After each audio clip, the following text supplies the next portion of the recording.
So here we have a condition that a plus b plus c sums up to pi radian. We need to show that negative sine of angle A added to sine of angle B added to sine of angle C thus equals 4 times the product of cosine of A over 2 times sine of B over 2 times sine of C over 2. Let us begin. We'll start our proof from the left hand side. So here on the left hand side we have negative sine of angle A added to sine of angle B plus sine of angle C. So here what we'll do first, we are going to combine the two terms, the second and the third term, sine B and sine C, because we have a standard formula for it. So we get negative sine of angle A added to 2 times sine of B plus C divided by 2 multiplied to cosine of the angle B minus C divided by 2. Okay, next what we'll do, we're going to use the half angle formula. The half angle formula states that if we have sine of the angle theta, then this can be also expressed as 2 times the product of sine of theta over 2 times cosine of theta over 2. Now in our case, we have sine of angle A. So if we use the half angle formula, we're going to get negative 2 times sine of the angle A over 2 times cosine of the angle A over 2. Now this will become evident in a moment why we choose to convert sine of A into its half angle formula. Now what we'll do here, we have sine of B plus C over 2. Let's use the condition that A plus B plus C equals to pi radians.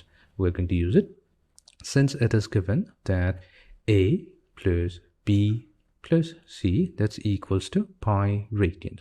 Now we need B plus C over 2. So what we'll do, we're going to keep B plus C on the left hand side and then we transpose A to the right hand side.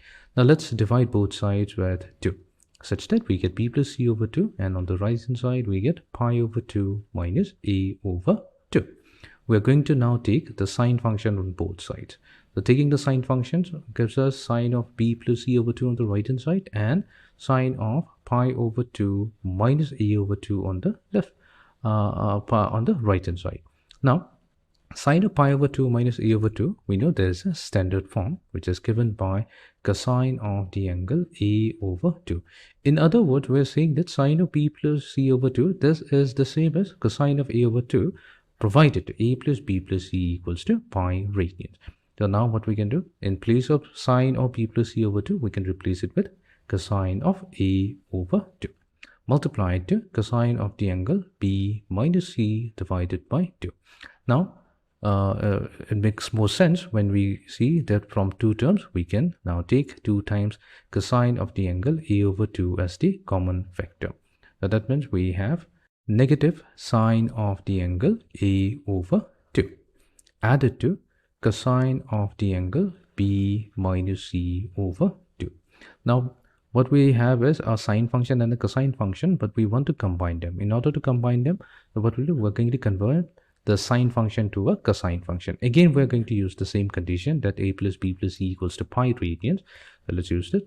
That's A plus B plus C equals to pi radians. So in other words, we can say that A over 2, that's going to be equals to pi over 2 minus B plus C over 2. So if we take the sine function on both sides, so sine A over 2, this is going to be equals to sine of pi over 2 minus B plus C over 2. Now what is pi over 2 minus B plus C over 2? If we take the sine of that angle, this is simply going to give us cosine of B plus C over 2. So what we'll do, we are going to replace negative sine of A over 2 with cosine of B plus C over 2 along with the negative sign.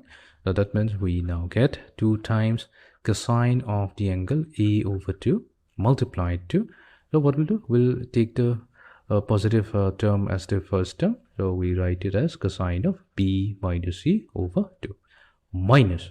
So here what we're doing, we're replacing sine A over 2 with cosine of B plus C over 2. Okay, so now what we have is the difference of two cosine function. So whenever we have the difference of two cosine function, let's say cosine alpha minus cosine beta, so this transforms into the product of two sine functions. So we will get 2 times the sine of the angle beta plus alpha over 2 multiplied to sine of the angle beta minus alpha over 2. So here what we can do, we can suppose b minus c over 2 to be equivalent to alpha and b plus c over 2 to be equivalent to beta. So that's now going to give us 2 times cosine of the angle a over 2 multiplied to, so we have 2 times sine of the angle, or we will get b over 2 times sine of the angle c over 2, which gives us the final answer as 4 times cosine of the angle a over 2 times sine of the angle b over 2 times sine of the angle c over 2. And this is exactly the expression on the right hand side. So let's verify it. So we needed 4 cosine a over 2 sine b over 2 times sine c over 2. Yes, we have exactly obtained that same thing.